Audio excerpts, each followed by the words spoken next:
Bom dia, boa tarde, boa noite. Meu nome é Alberto Menezes e hoje nós vamos dar uma variada no conteúdo do canal, porque desde que eu criei eu venho postando aulas de mecânica,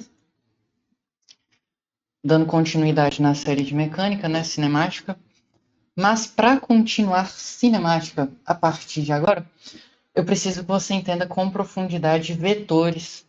E para você entender com profundidade vetores, você tem que entender com profundidade trigonometria. Então, essa é a primeira aula de matemática do canal, onde eu explicarei tudo que você precisa saber de trigonometria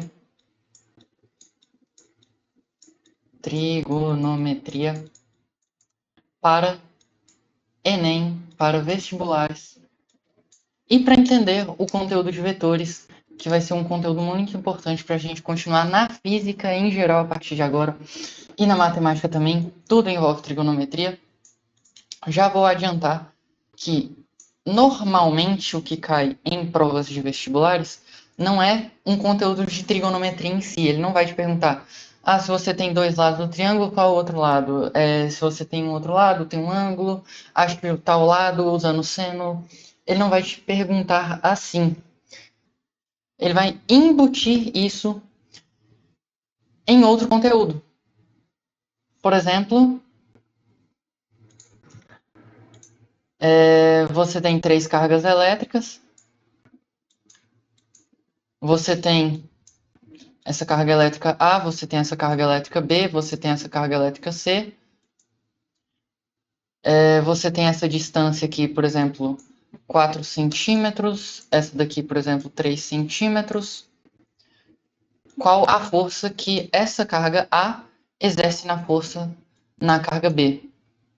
A força em B causada pela presença de A. Se você está estudando elétrica, você sabe que essa força surge a partir de uma constante vezes o produto das cargas dividido pela distância ao quadrado. Então precisa achar essa distância. E o máximo que você tem é o ângulo entre essas duas entre esses dois lados, por exemplo. Então, antes de você achar a força que A exerce em B, você precisa achar a distância entre A e B. E esse é um dos papéis da trigonometria. Outro exemplo que a gente vai ver mais próximo, por exemplo, nas próximas aulas de cinemática, acredito que na próxima mesmo, você tem uma bolinha, você lança essa bolinha diagonalmente, formando um certo ângulo, que eu vou chamar de, sei lá, Φ com o chão. Quanto tempo demora para essa bolinha subir e descer? Quanto tempo demora para ela cair? Primeiro você precisa saber, você lançou com uma velocidade assim, você precisa, por causa de um princípio que a gente vai estudar na próxima aula também, de física, de mecânica, nós vamos estudar o princípio de independência dos movimentos. Então, a velocidade em y, ela é independente da velocidade em x. E já que a velocidade em y é o que sofre a aceleração da gravidade, eu preciso decompor essa velocidade em uma velocidade em y. E como a gente faz isso usando trigonometria. Então, tudo isso daqui envolve trigonometria. Na outra aula de vetores que eu já dei na aula de vetores que eu dei quinta-feira, já utilizamos trigonometria. Então, eu preciso dar essa aula de trigonometria agora. Eu preciso dar essa aula de trigonometria agora, rompendo esse ciclo de só aula de física, tá? Então, antes de começar, queria dizer que se você quiser aprender não só física e matemática, mas também quiser aprender história, humanas, canal História com Café, parceirão aqui do nosso canal. Está aí na descrição, está no comentário fixado. Melhor professor de história do Brasil, tá bom? Professor Moisés Silva. Então, bora lá, bora começar essa aula de trigonometria. Eu já te adiantei que trigonometria vai nos ajudar principalmente a medir distâncias, decompor vetores. Então, nada mais justo do que a gente começar estudando distâncias. Só que uma distância específica, que é, por exemplo, as distâncias dos lados de um triângulo. E a gente começa a trigonometria não estudando um triângulo qualquer. Por exemplo, este daqui seria um triângulo qualquer.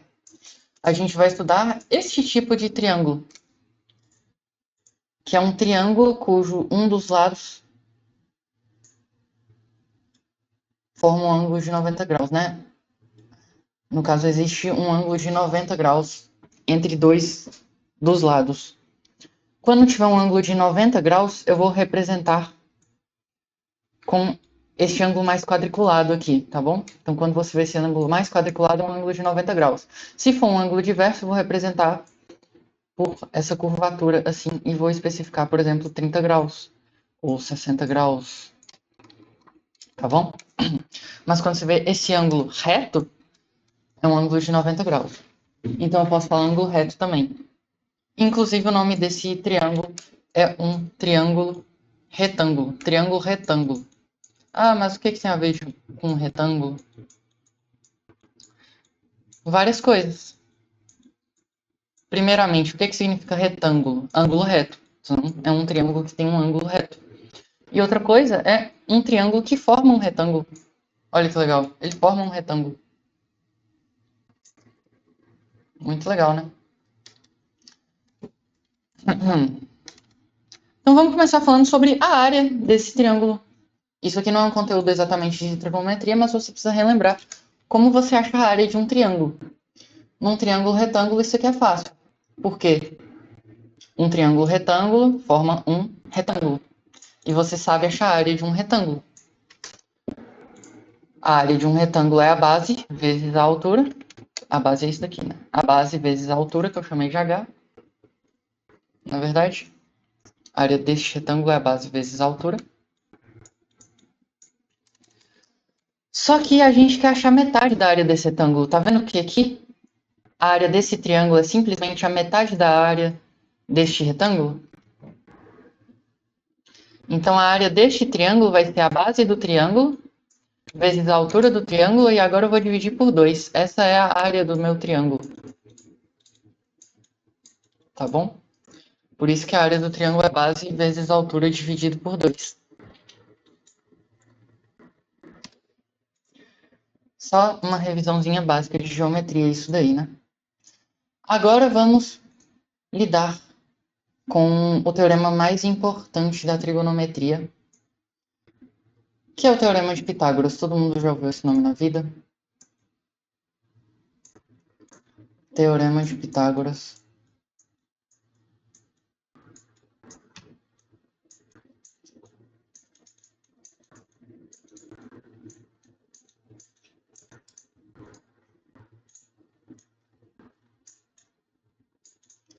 Vamos falar sobre o teorema de Pitágoras. O que é o teorema de Pitágoras? Basicamente, é uma relação entre os lados do triângulo. Ele vai me dizer que se esse triângulo aqui tiver, por exemplo, um lado igual a 3, sei lá, 3 centímetros, 3 metros, 3 unidades de medida, e eu tiver um outro lado que é igual a 4, este outro lado aqui pode ser encontrado com uma relação bem específica entre os outros lados. Tá bom? E como que a gente chega no teorema de Pitágoras? Existem várias formas de você encontrar ele. Mas a que eu escolhi usar é utilizando a área desse triângulo. Por isso que eu dei uma revisãozinha de área do triângulo. Então, na verdade, eu vou começar por um quadrado. Tenho aqui um quadrado, um retângulo, não sei, finjamos que é um quadrado.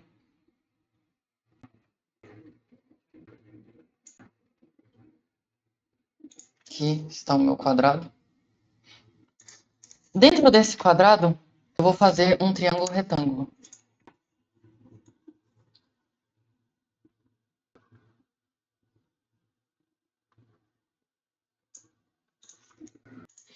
Dentro desse quadrado, eu vou desenhar um outro quadrado. Só que agora eu vou fazer um quadrado mais inclinado. Eu não sei como que eu vou fazer isso aqui. Pera aí. Pronto, eu tenho um quadrado e eu tenho outro quadrado dentro desse quadrado. E a partir daqui a gente vai encontrar o teorema de Pitágoras. Como que isso é possível? Vou te mostrar agora. Olha só. Olha o que eu tenho aqui. Olha o que eu tenho aqui. Olha o que eu tenho aqui. E olha o que eu tenho aqui. Eu tenho 4 triângulos retângulos. Olha só. Consegue perceber? Até porque este aqui é um ângulo formado por um retângulo. E um retângulo forma ângulos retos. Então, eu tenho, por exemplo, eu posso falar que o lado maior desse triângulo é igual a A e o lado menor deste triângulo é igual a B. Né? O cateto. Depois eu vou dar uma nomenclatura para esses lados melhores. E o lado... Na verdade, o lado maior do triângulo é esse, né? O lado maior desse triângulo eu vou chamar de C, que é o lado que está para dentro, que está apontado para o ângulo de 90 graus. Porque essa abertura aqui, ó, se aqui é um ângulo de 90 graus, aqui pode ser, por exemplo, um ângulo de 60 graus, sei lá, e aqui um ângulo de 30 graus. Tá vendo que esse ângulo de 90 graus é o maior ângulo? Então, esse aqui é a maior abertura. Se essa aqui é a maior abertura, este lado, que é causado por essa maior abertura, vai ser o maior lado, tá bom? E daqui a pouquinho eu vou dar um nome para esse lado maior. Mas, por enquanto, esse lado maior eu vou chamar de C, esse outro lado eu vou chamar de A, e o lado menor eu vou chamar de B, tá bom? Só uma nomenclatura que eu estou dando agora. E todos os outros retângulos, os outros triângulos retângulos são iguais a esse. Então, aqui é esse aqui é o lado menor, né? Então aqui é B, aqui é C também, aqui é A, aqui é A, aqui é B, aqui é A, aqui é B, e aqui dentro é tudo C. Se você tiver alguma dúvida, dá uma pausa no vídeo aí e tenta conferir isso daqui, tá bom? Visualmente mesmo. Então vamos lá. Suponhamos que eu quero achar a área deste triângulo maior, deste triângulo inteiro aqui, ó. Eu quero achar a área deste triângulo inteiro. O que é a área deste triângulo, não, desse quadrado? Eu quero achar a área desse quadrado grandão aqui, ó. Qual que é a área dele? É a base vezes a altura dele, né? No caso, a base e a altura são iguais. Então, eu tenho A mais B, né? Se aqui é A, aqui é B, o lado desse quadrado vai ser A mais B. Então, a base dele vai ser A mais B, multiplicado pela altura, que também é A mais B. Aqui eu tenho A, aqui eu tenho B. Então, a altura também é A mais B. Isso daqui é A mais B ao quadrado, né? A mais B ao quadrado. Porque eu tenho A mais B vezes ele mesmo. Isso aqui é A mais B ao quadrado. Se você lembra dos produtos notáveis, isso aqui vem de cara para você, por sendo A ao quadrado mais 2AB mais B quadrado. Mas se você não lembra disso daqui, não tem problema, vamos fazer na raça. Quando eu tenho um parênteses assim, o que eu tenho que fazer? Eu tenho que multiplicar cada termo por cada termo. Então, eu tenho A vezes A, que é A ao quadrado. Depois, eu tenho A vezes B, que é A vezes B. Eu tenho B vezes A, que é a mesma coisa que A vezes B, então eu tenho outro A vezes B. E eu tenho B vezes B, que é B quadrado. Aqui eu tenho A mais B mais A mais B, isso aqui é simplesmente duas vezes A mais B. Se eu tenho uma coisa mais ela mesma, eu tenho duas dessa coisa. Então, essa aqui é a área desse meu quadrado. Ou essa daqui também é a mesma área. Mas tem outra forma de eu achar a área desse quadrado, que é achar a área deste quadrado de dentro aqui e somar a área de cada um desses triângulos. Na verdade, eu vou ter a mesma área total. Então, vamos fazer isso. O que é a área desse quadrado de dentro? A base dele é C, a altura é C, então isso aqui é C vezes C, que é a mesma coisa que C quadrado. Tá. C quadrado. Vou fazer de verde agora. Agora eu tenho que somar a área desses triângulos aqui. A área desse triângulo aqui é a base, B, vezes a altura. Ó, vou somar aqui mais B, vezes A, dividido por 2. A base vezes a altura dividido por 2. Para ficar em ordem alfabética bonitinha, eu vou escrever A vezes B. Mas não muda nada. Até porque B vezes A é a mesma coisa que A vezes B. 3 vezes 2 é a mesma coisa que 2 vezes 3. Olha só. Aqui eu tenho outro triângulo que é igual a esse. Só girei ele. A base vezes a altura dividido por 2 continua sendo a mesma coisa. E aqui também, e aqui também. Então, no total, eu vou ter 4 desses triângulos. Então, a área desses 4 triângulos vai ser 4 vezes a área de um desses triângulos. Então, eu vou estar somando C quadrado mais 4 vezes a área de um desses triângulos. Aqui eu tenho 4 dividido por 2. Isso aqui é simplesmente 2. Tá bom?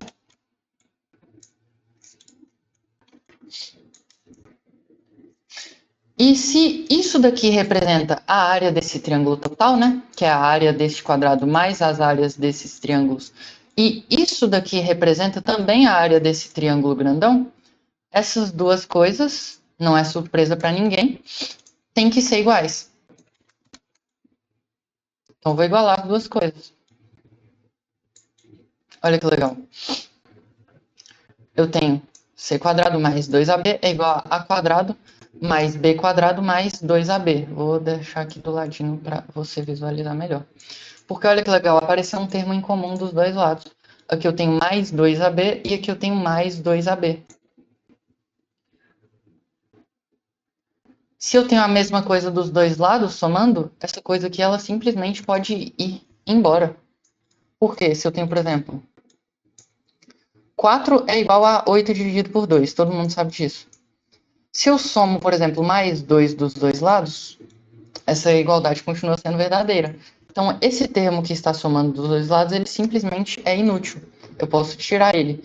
Então, esse mais 2AB que está dos dois lados pode ir embora. O que sobrou? Esse lado maior ao quadrado, que eu chamei de C, é igual à soma dos quadrados dos lados menores. Esse é conhecido como Teorema de Pitágoras.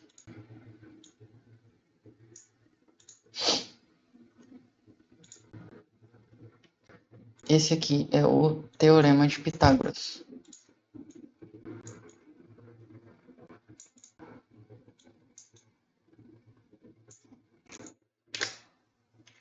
Pronto. Está aprovado o Teorema de Pitágoras, o que você viu desde o 8º ano do ensino fundamental, só que seu professor nunca te ensinou de onde veio.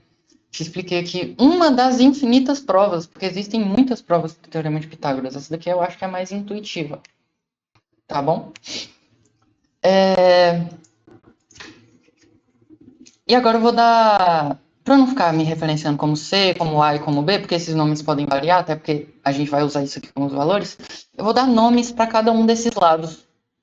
Esse lado maior, que é o lado que está oposto ao ângulo de 90 graus, que eu chamei de C, eu vou chamar de hipotenusa. Hipotenusa é o lado maior do meu triângulo retângulo. Ou o lado que está oposto ao ângulo de 90 graus. E os outros dois lados, que eu chamei de A e de B, eu vou chamar de catetos. Os dois são catetos. Que são os lados menores. Então, o Teorema de Pitágoras, na forma falada, é a hipotenusa ao quadrado é igual à soma dos quadrados dos catetos. A hipotenusa ao quadrado é igual à soma dos quadrados dos catetos. Tá bom? Então vamos para um exemplo do Teorema de Pitágoras. Se eu tiver um triângulo retângulo, por exemplo, aqui está o meu triângulo retângulo, eu tenho um lado igual a 3, o outro lado igual a 4, vamos achar este outro lado, que eu chamei de x. Segundo o Teorema de Pitágoras, este outro lado, que é a hipotenusa ao quadrado, tem que ser igual à soma dos quadrados dos catetos. Então isso aqui vai ser igual a 3 quadrado mais 4 quadrado. X quadrado vai ser igual a 3 quadrado é 9, mais 4 quadrado é 16. 9 mais 16 é 25. Então, x quadrado é igual a 25. Portanto, x é a raiz de 25, que é igual a 5. E esse triângulo aqui é um triângulo super manjado, né? É o famoso triângulo 3, 4, 5. Se você tem um triângulo retângulo de lado 3, 4 e 5, se você tem um triângulo retângulo de lado 3 e 4, o outro lado é 5. Isso aqui também funciona para múltiplos desses números, porque, por exemplo, se eu tenho aqui 5 ao quadrado é igual a 3 ao quadrado mais 4 ao quadrado, se eu multiplicar tudo por 2 aqui, ó, 2 vezes 3, 2 vezes 4 e 2 vezes 5, isso aqui continua sendo verdadeiro, ó, porque eu estou multiplicando tudo isso aqui por 2. Se eu estou multiplicando por 2 dos dois lados, eu estou fazendo a mesma coisa dos dois lados, a minha igualdade continua sendo verdadeira. Então, por exemplo, se eu tenho um triângulo de lado 6, outro de lado 8, eu sei que esse daqui vai ser igual a 10. E se eu tiver um triângulo, por exemplo, de lado igual a 9, 12, qual que é o outro? Ó, note que 9 é igual a 3 vezes 3, 12 é igual a 3 vezes 4, então esse daqui vai ser igual a 3 vezes 5, que é igual a 15. Eu tenho um triângulo 3, 4, 5 multiplicado por 3, pelo fator 3. Então esse aqui é o triângulo mais manjado de todos do teorema. O triângulo 3, 4, 5 é chamado de triângulo pitagórico 3, 4, 5. Isso aqui é muito manjado. E você tem que saber de qual é isso daqui, 3, 4, 5, tá bom?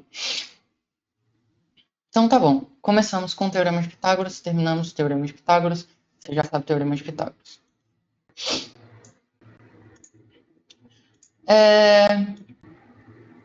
Vamos pegar esse exemplo de novo do triângulo 3, 4, 5. Mas agora eu vou fazer dois triângulos 3, 4, 5. Vou chamar esse aqui de triângulo 3, 4, 5. E esse daqui eu vou fazer um triângulo 3, 4, 5 multiplicado por 2. Aqui está meu ângulo de 90 graus. Ângulo de 90 graus. Tá, este ângulo aqui é um ângulo de 53 graus. Eu olhei aqui. Quando você tem um triângulo de 3, 4, 5, você tem esses ângulos, tá? E você tem um ângulo de 67 graus, mais ou menos. Não é exatamente. Opa, 67 não, 37.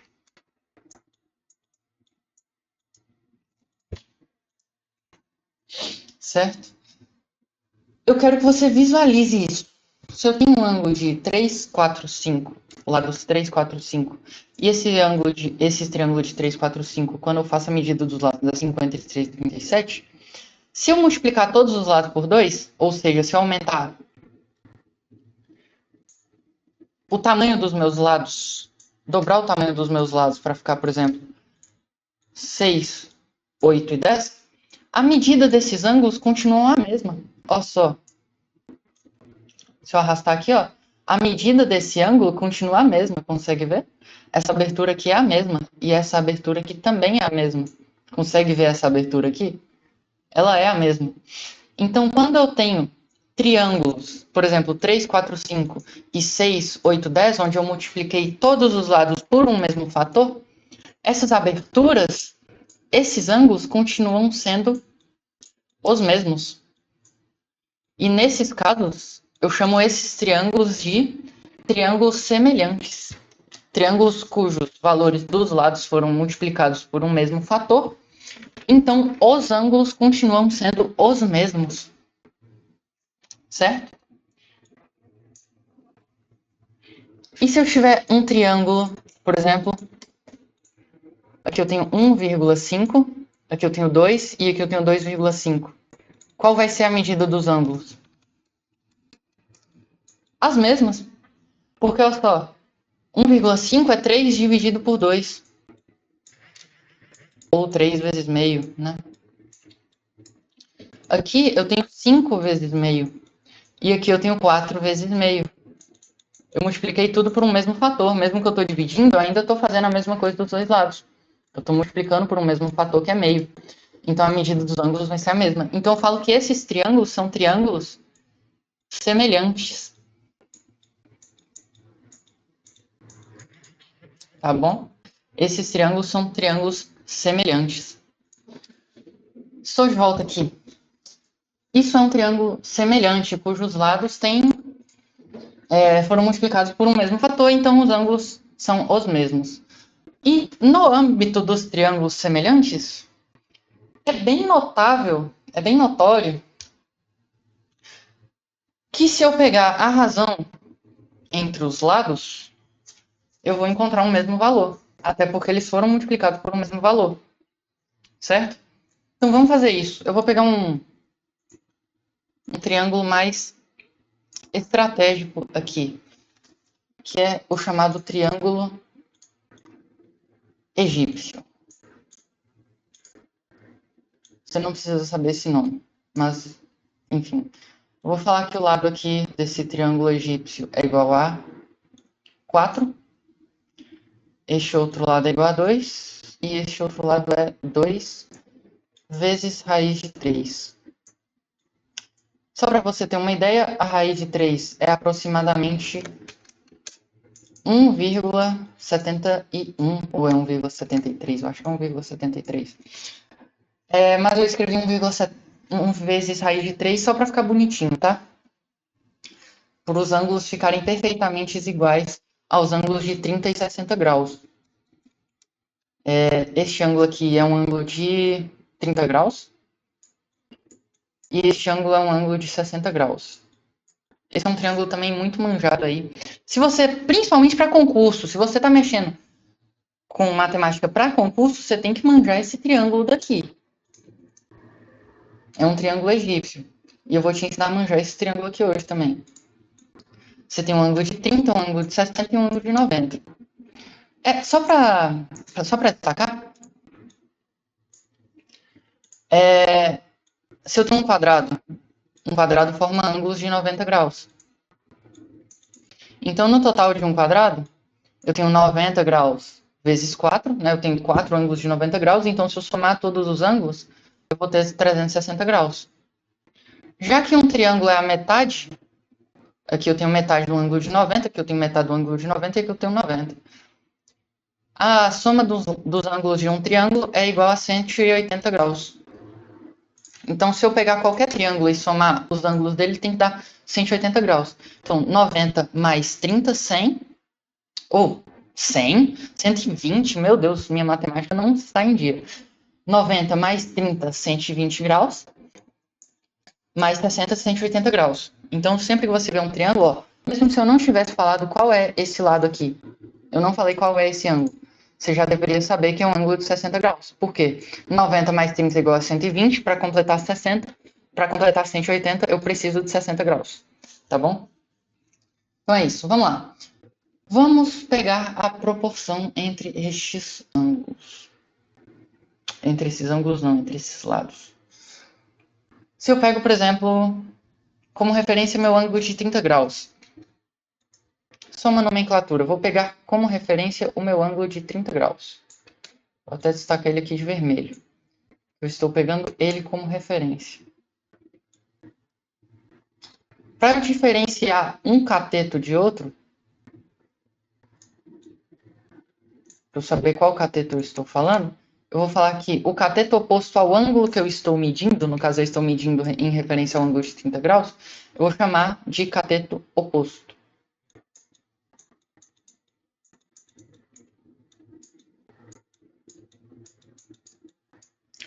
E o cateto que estiver do ladinho do meu ângulo de 30 graus, eu vou chamar de cateto adjacente.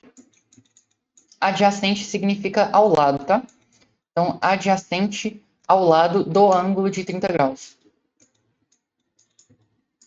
Se eu estivesse medindo em referência ao ângulo de 60 graus, o cateto adjacente ao ângulo de 30 seria o oposto ao ângulo de 60 graus. Então, se eu estivesse medindo em referência ao de 60 graus, esse daqui seria o meu cateto oposto. E a gente vai fazer isso daqui a pouquinho. Então, tá?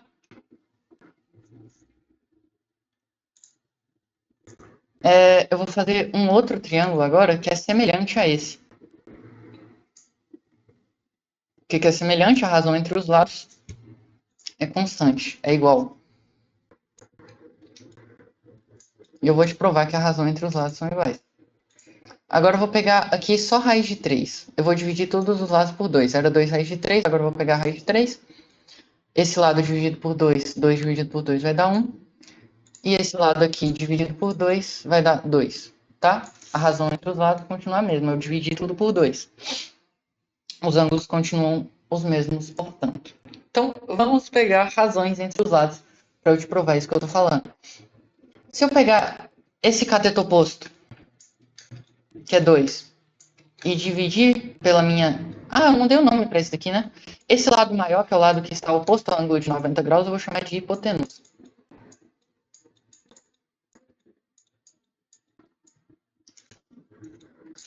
Vamos pegar as razões entre os lados.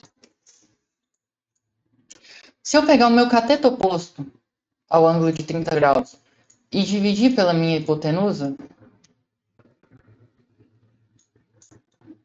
vou pegar o cateto oposto, vou chamar de C índice O, cateto oposto, e dividir pela minha hipotenusa, ou pegar a razão entre o cateto oposto e a hipotenusa. Razão é divisão, proporção, razão, divisão, tudo a mesma coisa. Eu vou estar encontrando 2 dividido por 4, que é a mesma coisa que meio, né? Meio, 1 sobre 2. Porque se eu tenho 4 partes e eu pego 2 delas, eu estou pegando a metade. Então isso aqui é igual a meio. Nesse outro triângulo aqui, que é semelhante a esse, se eu pegar o cateto oposto ao ângulo de 30 graus e dividir pela minha hipotenusa, eu tenho meio também. Literalmente 1 sobre 2. Diretaço. Tá? Vamos fazer a mesma coisa para o cateto adjacente. Vamos dividir ele pela minha hipotenusa. O meu cateto adjacente dividido pela minha hipotenusa, essa razão vai ser 2 raiz de 3, dividido pela hipotenusa, que era 4. Dividindo em cima e embaixo por 2, eu tenho raiz de 3 dividido por 2, né? Simplificando ali.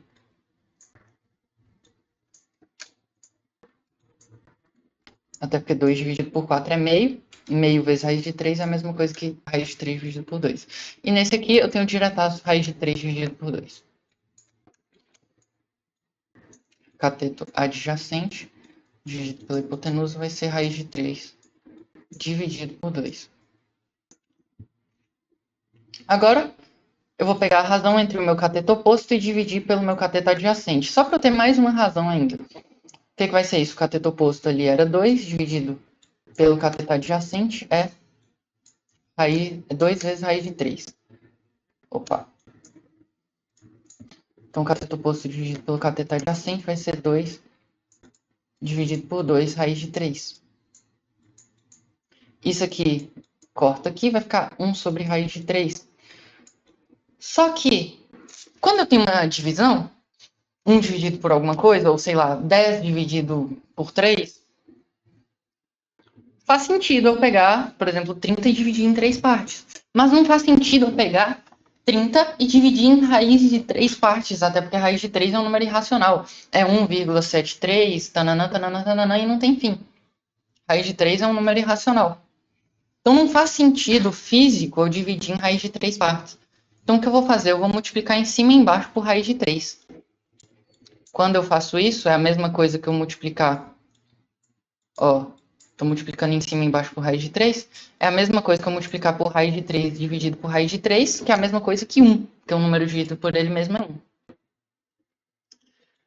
Quando eu faço isso, eu tenho raiz de 3 vezes 1 em cima, que é a própria raiz de 3, dividido por raiz de 3 vezes ela mesma.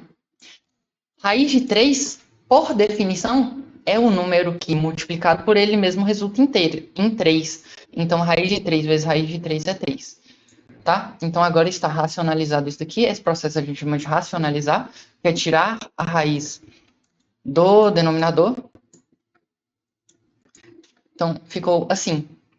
E nesse outro lado aqui, se eu pegar aqui o cateto oposto e dividir pelo cateto adjacente, eu vou ter cateto oposto dividido pelo cateto adjacente, eu vou ter 1 sobre raiz de 3, mesmo resultado da raiz de 3 sobre 3. Está provado que a razão entre qualquer um dos lados que eu pegar vai ser sempre constante, até porque eu multipliquei todos por um mesmo fator. Esse aqui é o cateto oposto dividido pelo cateto adjacente. Que no caso, para sair daqui para cá, eu multipliquei por 2. Então é a mesma coisa que eu multiplicar tudo por 2 aqui, só que esse 2 cancelou sempre. Ó, foi tudo dividido por 2. E as razões continuaram constantes. E eu estou sempre medindo em relação ao ângulo de 30 graus, tá? Que fique bem claro que eu estou medindo em relação ao ângulo de 30 graus. Vou até escrever aqui, ó. Pro ângulo de 30 graus. E agora, já que em triângulos semelhantes, em que os ângulos são os mesmos, essas razões continuam constantes, para eu sempre estar falando uma língua mais simples, em vez de estar falando, a razão entre o cateto oposto e a hipotenusa continua constante, então para eu achar um outro lado eu posso pegar essa razão, multiplicar, nananana. Eu vou dar nome para esses lados, eu vou dar nome para essas razões, que são seno, cosseno e tangente. Você já deve ter ouvido falar desses nomes, mas não se preocupa com isso agora. Vamos desenvolver um pouquinho mais esse raciocínio para isso aqui ficar bem claro para você e depois eu introduzo esses nomes, porque a trigonometria vai ficar algo natural para você, tá?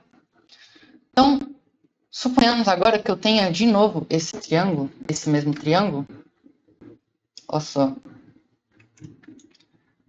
de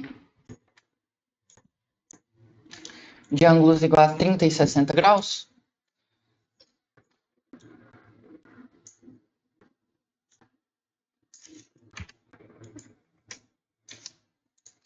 Só que agora eu tenho apenas um lado. Por exemplo, este lado aqui que vai ser igual a 3. Suponhamos que eu queira achar qual o valor da minha hipotenusa, do meu lado maior. Até agora, no seu arsenal de matemática, você tem o teorema de Pitágoras, que me diz que a soma dos quadrados dos catetos é igual ao quadrado da hipotenusa, e eu poderia achar a hipotenusa a partir disso. Só que agora eu não tenho esse outro lado. O máximo que eu tenho é esse ângulo. Mas quando eu tenho um ângulo de 30 graus, eu já sei qual deve ser a proporção entre esse lado e esse. Se eu pegar esse cateto, que é oposto ao ângulo de 30 graus, ó, e dividir pela hipotenusa, ou seja, pegar o cateto oposto, que é 3, e dividir pela hipotenusa, que é x, eu já sei qual a proporção que isso aqui tem que ser. Pois o cateto oposto ao ângulo de 30 graus dividido pela hipotenusa tem que ser igual a meio, ou 1 sobre 2. Então eu posso rearranjar isso daqui. Eu posso jogar o x multiplicando para lá, né? E o meio para cá. Aí como que isso daqui vai ficar? Esse 2 vai para lá multiplicando, vai ficar 2 vezes 3. E aqui o x vai para lá multiplicando, fica 1 vezes x, que é o próprio x. Então x é igual a 6. Esse lado é igual a 6. Olha só. A razão entre esse lado e esse tem que ser igual a meio. Exatamente. 3 é a metade de 6. Eu posso fazer a mesma coisa para achar esse lado daqui, ó. Eu vou pegar... Agora fica até mais fácil, né? Eu posso escolher qualquer uma proporção. Eu posso pegar essa proporção ou essa proporção. Vamos fazer com as duas. Eu sei que se eu tenho esse cateto adjacente ao ângulo de 30 graus e eu pego a hipotenusa e divido, olha só, o cateto adjacente dividido pela minha hipotenusa, que agora eu sei que é 6, eu sei que isso daqui tem que dar raiz de 3 dividido por 2. Então, rearranjando, 6 vai multiplicando para lá. O meu cateto adjacente vai ser 6 dividido por 2 vezes raiz de 3, que é igual a 3 vezes raiz de 3.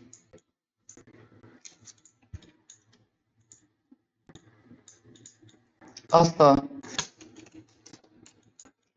Se você prestar atenção, eu falei que esse triângulo é super manjado. Esse triângulo de 30 e 60 graus. Se você prestar atenção, esse lado da hipotenusa está sempre sendo o dobro do cateto oposto ao ângulo de 30, né? Até por causa da razão. E esse daqui é o cateto oposto multiplicado por raiz de 3. Mesma coisa, ó. Esse lado aqui é a metade desse, e esse daqui é o lado menor multiplicado por raiz de 3. Certo? E eu posso achar isso daqui por essa outra proporção aqui também. Porque eu sei que se eu pegar o cateto oposto e dividir pelo cateto adjacente, que é essa proporção daqui, isso aqui tem que ser igual a raiz de 3 sobre 3.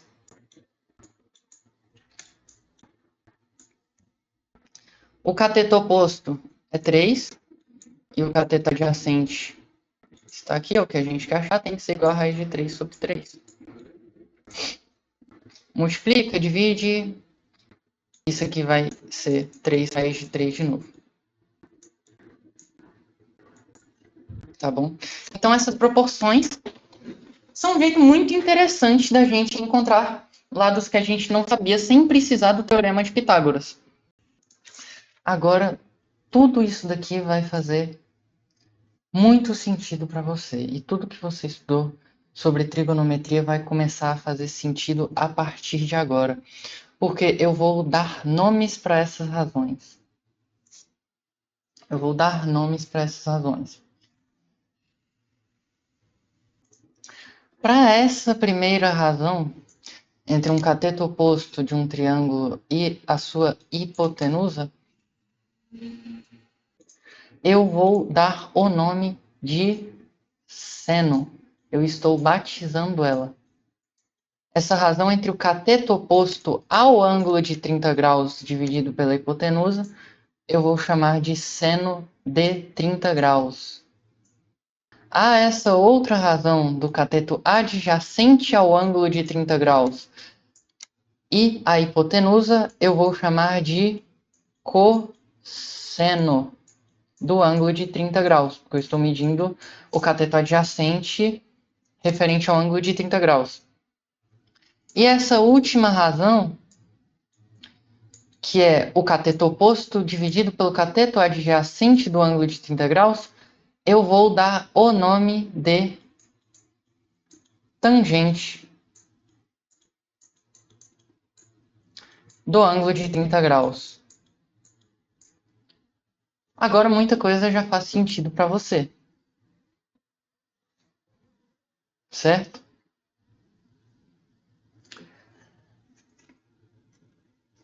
Eu estou batizando simplesmente para ficar mais fácil de dialogar, para ter uma comunicação mais fácil.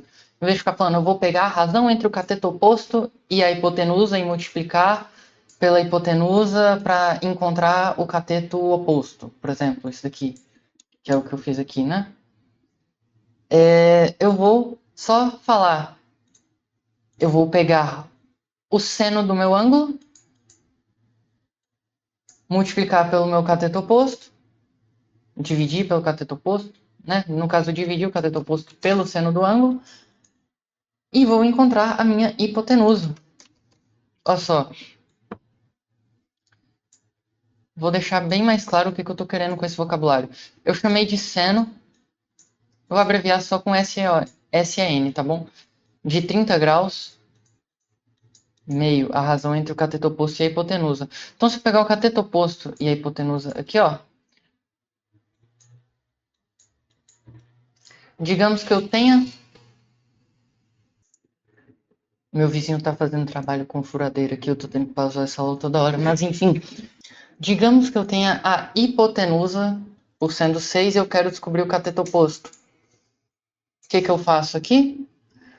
Jogo para lá, né? O cateto oposto vai ser a hipotenusa, que é 6, multiplicado pelo seno do ângulo de 30 graus. Olha que legal. E o que é o seno do ângulo de 30 graus? O seno do ângulo de 30 graus não é a razão entre o cateto oposto e a hipotenusa? E a hipotenusa é 6? Em outras palavras, cateto oposto igual a cateto oposto. Olha que legal. Só que eu já sei o valor dessa razão, que é o seno de 30 graus. Não faz muito sentido eu dar nome para ela? Para ter uma maior facilidade de vocabular, facilidade na hora de dialogar. E olha que legal esse raciocínio que eu vou fazer aqui agora. Eu medi essas razões de seno e cosseno e tangente até então a partir do ângulo de 30 graus. Vamos medir agora referente ao ângulo de 60 graus. Pro ângulo de 60 graus. Agora, pro ângulo de 60 graus, o meu cateto oposto não é mais esse daqui, e sim o outro. Então, olha só. Esse aqui vai ser meu cateto oposto, referente ao ângulo de 60 graus. Então, quem que vai ser o seno de 60 graus? Vai ser o cateto oposto dividido pela hipotenusa. E já que esse era o cateto adjacente do ângulo de 30, o seno de 60 graus tem que ser igual ao cosseno de 30. Porque o cosseno de 30 é esse lado dividido por esse. O adjacente de 30 dividido por esse, na verdade, falei errado. E isso aqui é a mesma coisa do oposto de 60 dividido por esse. Então, na verdade, o seno de 60 é igual ao cosseno de 30. É igual. E a recíproca também é válida. Se eu pego o cosseno de 60 graus, quem que é o cosseno de 60 graus? O cosseno de 60 graus é esse lado dividido por esse, que é meio. Que é a mesma coisa do seno do ângulo de 30 graus.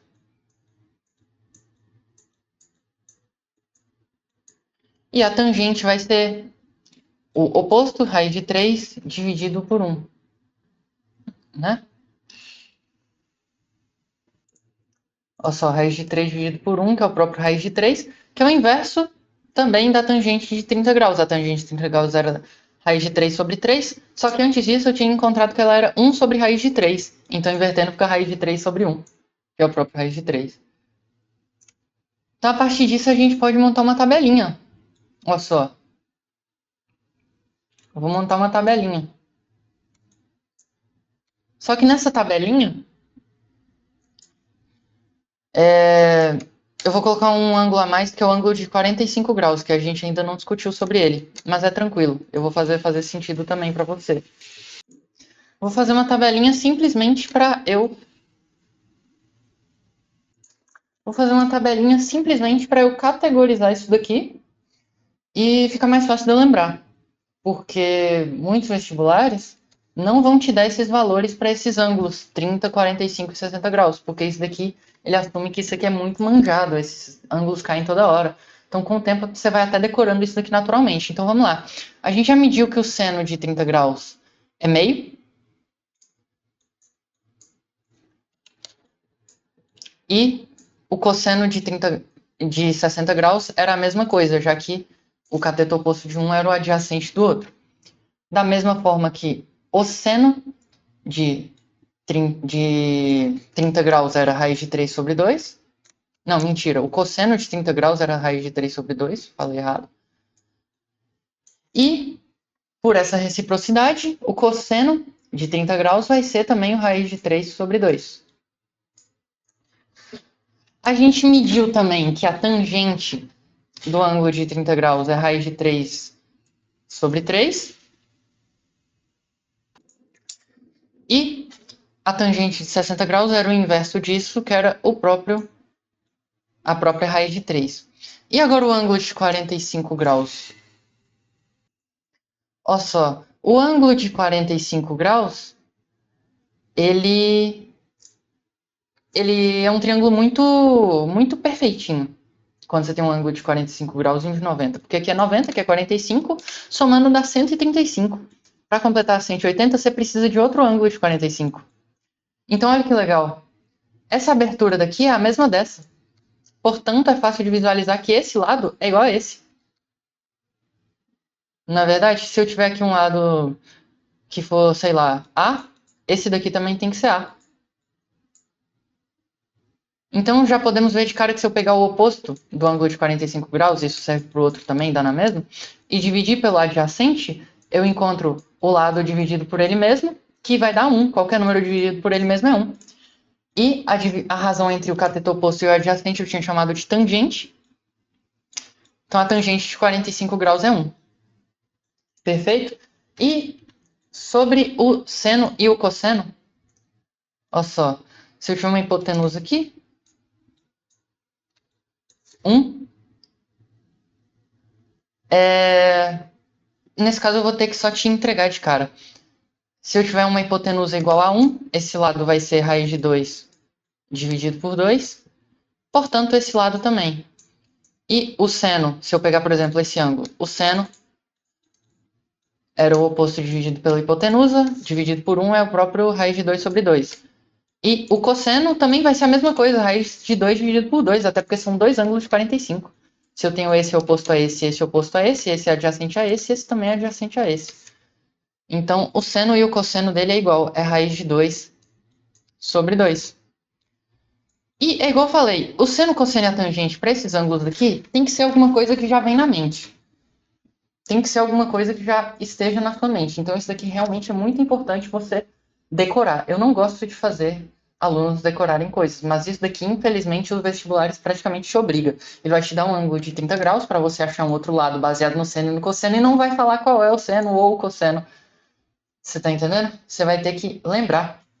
E aí tem um monte de musiquinha na internet, que você pode pegar qualquer uma aí. Eu não vou passar pela vergonha de cantar aqui, mas você pode pesquisar aí musiquinha, tabela trigonométrica e decorar esse trem.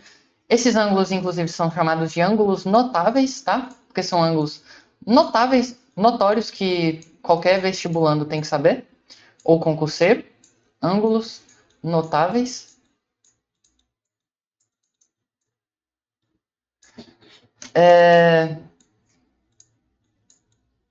Mas se você também não quiser pesquisar musiquinha para decorar, eu vou te ensinar um truquezinho. Pelo menos para lembrar essa primeira coluna aqui.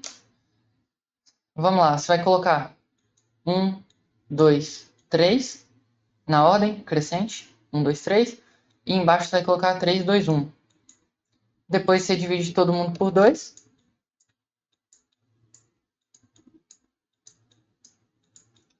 E coloca a raiz no número de cima. Eu memorizei assim.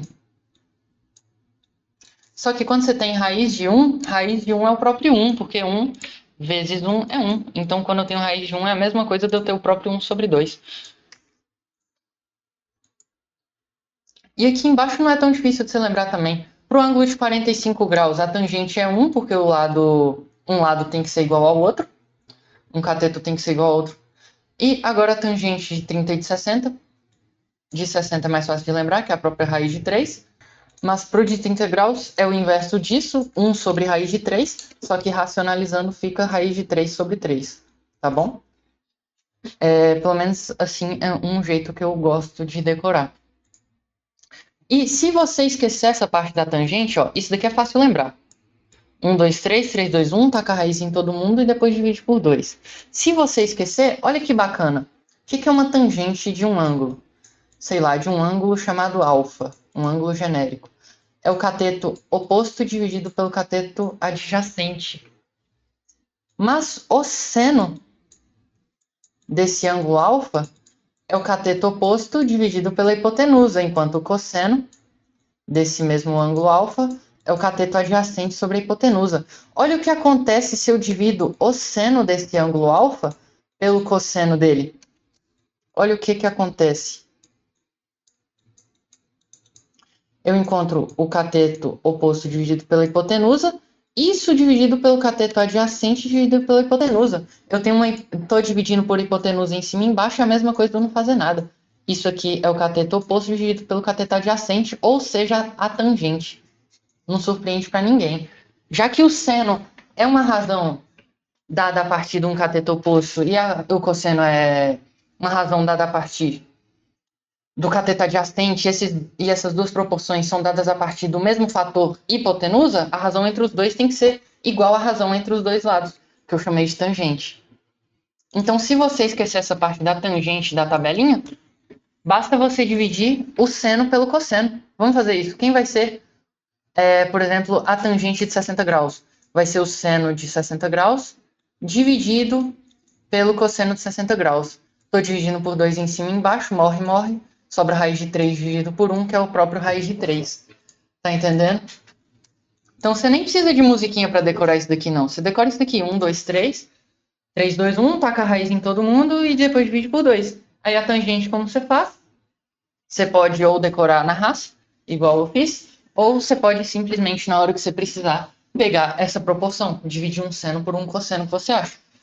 Agora, só para finalizar a aula, eu queria te falar para assistir essa outra aula daqui, ó. Deixa eu te mostrar. Essa daqui, ó, que eu expliquei tudo sobre vetores, foi a aula passada aqui no canal. Tudo sobre vetores. Mesmo se você não estiver acompanhando o curso de mecânica, isso daqui na verdade não é nem a mecânica em si, é a matemática. E nós utilizamos muito de trigonometria nessa aula. Então, se você quiser treinar essa parte da trigonometria e ainda aprender uma matéria nova, que é vetores, que é uma matéria muito útil. Olha só, teorema de Pitágoras aqui, ó, seno, cosseno. E ainda aprender uma matéria nova, que é muito útil tanto para a física quanto para a matemática, assista essa aula de vetores. Ela não é coligada com as outras aulas do curso de mecânica, então você pode assistir isso e depois, quando for estudar mecânica à parte, estudar. Eu vou deixar essa aula na descrição, como também o curso de mecânica, eu vou deixar aí na descrição se você quiser. A partir da próxima aula, que vai ser lançada, acredito que na terça-feira, nós vamos também utilizar de trigonometria e vetores constantemente. Então isso aqui vai ser muito bom para você treinar. Recomendo demais. Esse curso de mecânica tá ficando incrível, tá? E nessa aula de hoje de trigonometria, você simplesmente aprendeu os conceitos mais importantes. O teorema de Pitágoras, o que é um seno, um cosseno, uma tangente, como eles se relacionam, como aplicar, certo? E é isso. Basicamente, a aula de hoje foi essa. Eu vou fazer um pouquinho diferente. Eu não vou resolver questões nessa aula, porém, eu vou deixar uma listinha aí embaixo com questões de trigonometria para você resolver, para você treinar, tá bom? E depois, se vocês quiserem, eu posso fazer um vídeo para resolver essa lista de trigonometria. Então, se vocês quiserem, comentem aí embaixo que eu faço uma aula de correção, se vocês pedirem. E é isso, por hoje é só. Lembrando que se você quiser aprender história, canal parceiro aí, na descrição, no comentário fixado também, História com Café, professor Moisés Silva, melhor professor de história do Brasil. Vocês vão amar. Não se esqueça de deixar o like, não se esqueça de se inscrever aqui. E é isso, muito obrigado por assistir, parabéns por assistir essa aula. Até mais.